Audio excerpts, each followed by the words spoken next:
Hey y'all, it's Katie and I've got a super fun craft for us today. My friend just gifted us a magnetic 3D printed vine and leaf flower set. So this weekend I'm gonna put all the magnets in, paint them, and hopefully get these up on the fridge soon.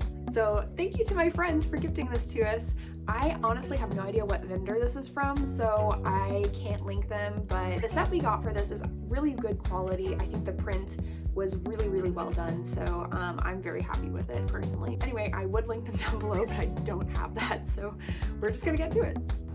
So the first job to do was to get all the magnets in place, and I went ahead and organized everything. Then I've got here it's the end of one of those foam paint brushes. We just ripped the foam head off, and I used that to hammer in the magnets because the hammerhead is metal, so it was going to attract the magnet if we try to use that directly. So having that extra little thing was helpful, and of course we're going to add the magnets to the flowers so they can be lovely on our vine right there, and the leaves too. But anyway, I was trying to use that little sock as a little cushion so that the plastic would be fine, because obviously it's 3D printed and the plastic is not the strongest. So this went swimmingly, and I got in a really good rhythm here. Even with these little arms, they're kind of hard to bend, but then everything just took a turn for the worse. Well, this was a joy. I was hammering things in and I realized it was leaving little pock marks in my tabletop. This is not a new table by any means, but it's still unfortunate, and oh well. The best part of that is that Matt and I literally have a board that we use to put in rivets and to make indentations or piercings in leather to do leatherworking, and I didn't think to grab that, but I should have from the start. So I've just moved to the floor and we've got our board out, so here we go, round two. And honestly, moving to the floor went so smoothly. Everything went like clockwork once I moved down here, so it was great. We were grooving.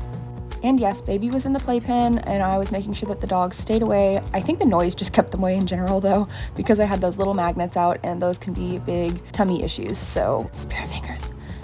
But I made sure they didn't get a hold of those, so we were all good. And the rest of the magnets went really fast, no big issues. I did make a big mistake that I only realized later, but we decided to mock it up and make it look nice and pretty to see at least what we're starting with before painting. Okay, let's talk about some different things, because I'm noticing things as I put them on the fridge. The back magnets, all of them, every single one of them is sticking to the fridge just fine. So that means both sides of the magnet are working perfectly fine. But sometimes they're the same, like both pluses or both minuses, and they won't connect and, are avoiding each other. So that's kind of weird. So that means that we have a bunch of random leaves that don't fit on the tons of extra sockets that we have. That leads me to my second point, is that the magnets are not that strong, honestly. So when you put them on, it attaches decently well, but Matt was saying, like, when you open the door, it stuck that time. But we did open it a second ago and they did fall off. So I don't know, that's kind of interesting. I guess it's luck of the draw, but if you're using these, probably put it on the side of your fridge, not the front of your fridge. And then I guess you could kind of test out which side works best for your magnets and make sure that all the magnets are facing the same direction, so that either the plus or the minus is presenting and their opposites are on the connecting sides, so that they're constantly connecting, no matter which leaf or flower you put on whichever stem. That's very tedious. I didn't think about that, and I just willy-nilly tacked these guys in there. So that's probably something I would have done differently had I known better. I don't think I can get these back out now too, that they're in. So I think we're kind of set here. Obviously I'll just have some offshoots that don't have any friends probably here at the bottom. Or I could even just, like I did one up here where you just put the leaf right next to this. Don't do that. Or you put the leaf right next to the stem and make it look like it's coming out of there. So that's one way to kind of like fake it till you make it. I don't know. That's the best I got. But I do still like it, and I think it has good promise. So I'm going to come in with some paint and get into the details.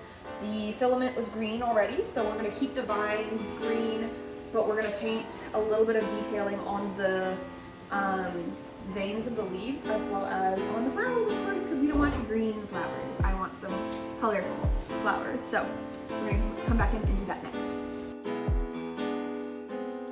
So there's that one, and it looks really dark. I don't really love how dark that is, so I'm gonna try to lighten it up a little bit and mix maybe a little bit of this lighter one with the darker one and see what happens.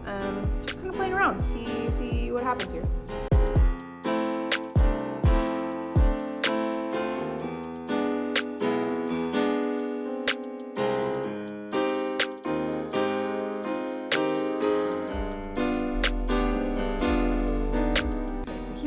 Turned out. Again, I think the veins are a little bit on the dark side. I could lighten those up a smidge more, but I think I'm gonna let this dry first and see. I did coat the top of the leaves with some kind of a mixture of my lighter and my darker green. I am running low on greens. I only have 2 right now, so this is what I'm working with, and I think it ended up fine. I liked how the color variation is slight across the leaf, you know, so it's not just one solid color like the standard 3D printed leaf is. This one is just a standard color all the way across, and this one has a little bit more variation across the top of the leaf. So that's kind of fun. I tried to keep my brush fairly flat when I was doing the top of the leaf so that the brush tip wouldn't dip into the channels and mess up that darker color. Again, we might lighten that up a smidge on the future ones, but I like how it goes. Let's try to see what happens when we do the other ones. And thank you for time-lapse magic. The technique I began using, because I am a kindergarten who cannot color in the lines and doesn't have the patience for it, is to just sploosh all of the paint in the little divots there and then wipe off the excess, because that definitely was a time saver. I tried dry brushing, I tried, you know, just take my time feathering it in, and it was just taking so long with so many different leaves. So this was honestly like the best method. It was messy and it's a little chaotic, but it works.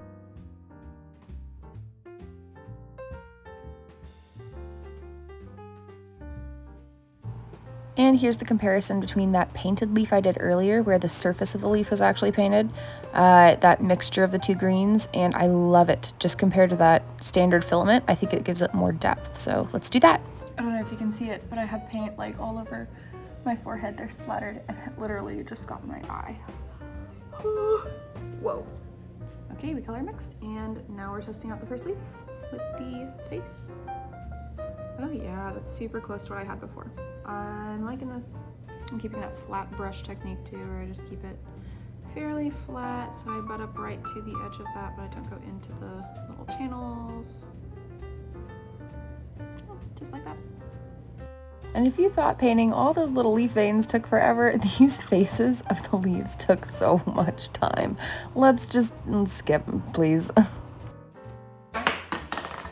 Okay, I finally finished painting all the leaves, and I have to say I really love the painted version. So this is the before, just the filament, green filament, 3D printed, and then this is the after. It has a little bit more depth, a little bit more variant on the color.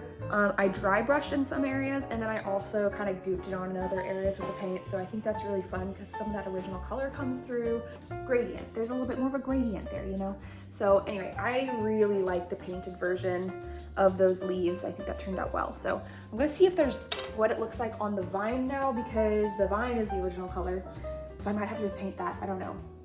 And here we go. That looks decent. I mean, you can obviously tell like this color, oh yeah, my hands are gross. But this color is a little bit lighter than this color because that original leaf is a lighter color. So this one is a little bit more emeraldy, I guess. I really don't want to paint the vine. There's so much vine. I might have to paint the vine, we'll see. But it's time to move on to our flowers. So I've got 3 different colors. I'm gonna do purple, red, and yellow. Purple being my main. I have an uneven amount of flowers, so I've got however many that is. 10, I thought I had 11. There might be an 11th wandering around somewhere, but there's 10 or 11 flowers. So if that's the case, I'm gonna make sure purple is my primary. That one has the most number. My secondary would be red. So if I have the same amount of red, I'll go ahead and do that. And then yellow is my tertiary. So that's just like 3 or 4 flowers. But the goal here is I'm gonna paint the whole thing the lightest color, then I'm gonna go back in and dry brush in a medium color and come like 2/3 of the way out of the center of the flower. And then if I have a darker color, I'm gonna go in the last third and get just the very center of the flower with the darkest color. So hopefully that dry brushing outwards is gonna make like a ombre effect with the paints. I don't know, we're just gonna have to see how it goes. Again, I'm not a painting master. I'm not even an artist. I barely work with paints and I'm not very good at it. So this is my attempt and we'll see how it goes. But first,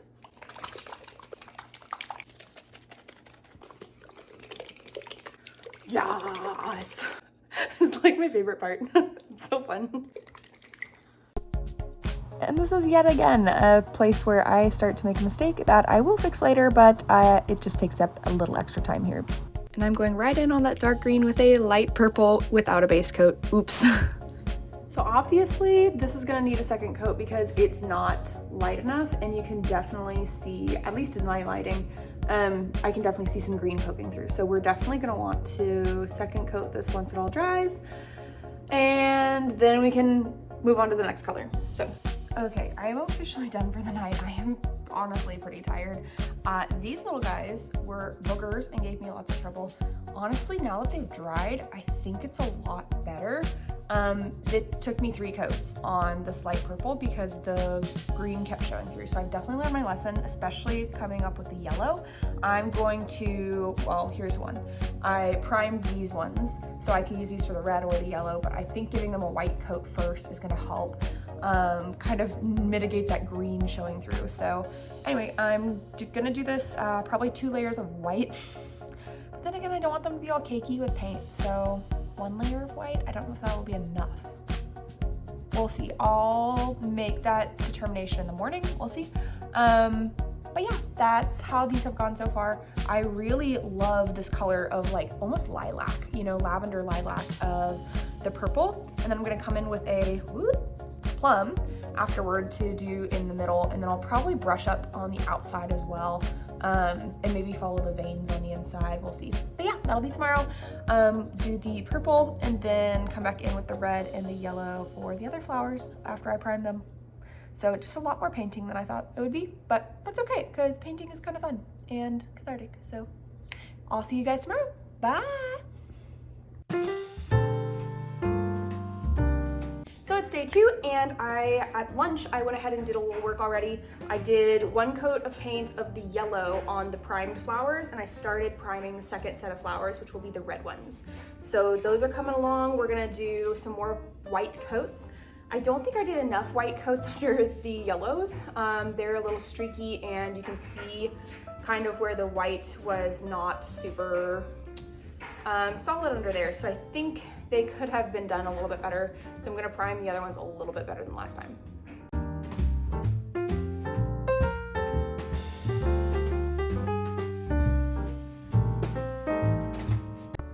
So we've been painting flowers, and as you can see, some of them are a little bit on the rough side. I really didn't know what I was doing and just tried dry brushing.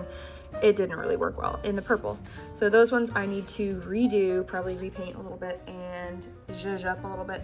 But the yellows ended up so pretty. I was kind of nervous about the underlaying coat, but I had 3 different yellows and they were all super close in color. And I did these little lines up the outside of the flower too, which I love. And they turned out super great. And then these ones are the ones Matt helped me paint, and they're drying currently. The base coat is still on the back, but I tried doing pink on the overall coat. I think we're gonna do the opposite though. I think we're gonna do red instead and then do the pink on the middle. But anyway, I don't know. We'll have to wait and see how these turn out once they fully dry. But let's go ahead and get them on the vine and let's see how they're looking so far. So I honestly think this looks pretty good right now, even with the purple that I need to go back over and repaint. But I freaking love the yellows. I think they turned out so good, and that was honestly my least favorite color out of all 3 of them. I'm still waiting to see how the pinks/reds will turn out. Those are still drying, so they're not on here right now, but I just wanted to see what it would look like and just kind of have an idea of what we've come to so far. So I'm very happy with it, and I think I'm actually going to end the video here as well because I'm just so tired of painting and I want to take my time with the rest of these flowers so I can kind of get them right. But I think this is so fun. It adds like a little air of whimsicalness to the house, and it just adds something extra fun, and it's very practical too because you can just like take a flower and, you know, magnet something that you want, and it's super fun and cute, and you can have the flowers or leaves all over the fridge doing different things. So I think it's super fun, applicable, practical, and I think it's just gonna be a fun addition to our home. So I'm so thankful for our friend for giving us this and giving us the opportunity to have a fun craft. So if you ever do one of these in the future, learn from my mistakes, don't do what I did, and make sure that the magnets line up well and all that jazz. But have fun with it. I mean, this was super, super fun to put together and to paint. So yeah, I hope you enjoyed watching it. If you like this kind of content, making your home more whimsical and more fun, then go ahead and subscribe down below because we've got a lot of different projects coming up because our home needs it. So go ahead and check that out down below. And stay tuned for our upcoming content. See you later. Bye.